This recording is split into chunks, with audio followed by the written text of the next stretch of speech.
আপনারা বলেন নারী নির্যাতিত, কিন্তু আমি যেখানে দাঁড়িয়ে আছি সেখান থেকে দেখছি পুরুষরাই নির্যাতিত। কেন? এবার আমি যে বাসে করে বাড়ি থেকে আসলাম, সে বাসের পরের সিটে ছিল এক দম্পতি। তো দম্পতির যে মহিলাটি ছিলেন তিনি তার স্বামীকে বলল যে বাচ্চাটা একটা চিপস খাবে, তুমি চিপস নিয়ে আসো। তো স্বামী নেমে গেল, নেমে গিয়ে একটা চিপস কিনে নিয়ে আসছে। তো সমস্যাটা হচ্ছে চিপসের প্যাকেটগুলো যে একটা আরেকটার সঙ্গে কানেক্টেড থাকে, আপনারা জানেন যে ওটা ছিঁড়তে গেলে মাঝে মধ্যেই ছিঁড়ে যায়। তো তেমনই হলো, দোকানদার যখন চিপসের প্যাকেটটা ছিঁড়ে দিল, সেটার হাওয়া বের হয়ে গেল। তো এখন স্বামীটি চিন্তা করে দেখলো যে এটা তো বাচ্চা এখনই খাবে, তাহলে সমস্যা নেই।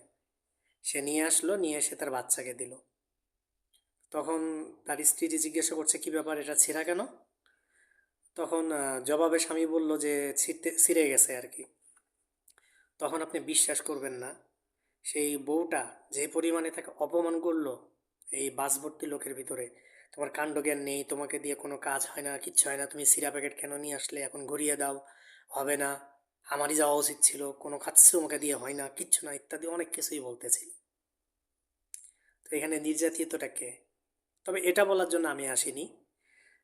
আমি আসছি আচ্ছা, এখন যদি সেখানে সেই স্বামীটা তার বউকে ধরে একটা কষে থাপ্পড় দিত, তাহলে সমাজ কিভাবে দেখতো? এক চুলকানি সমাজ আছে, সে বলতো যে নারীদের নির্যাতন করছে। কিন্তু ঘটনাটা কি তাই? কমেন্টে জানাবেন।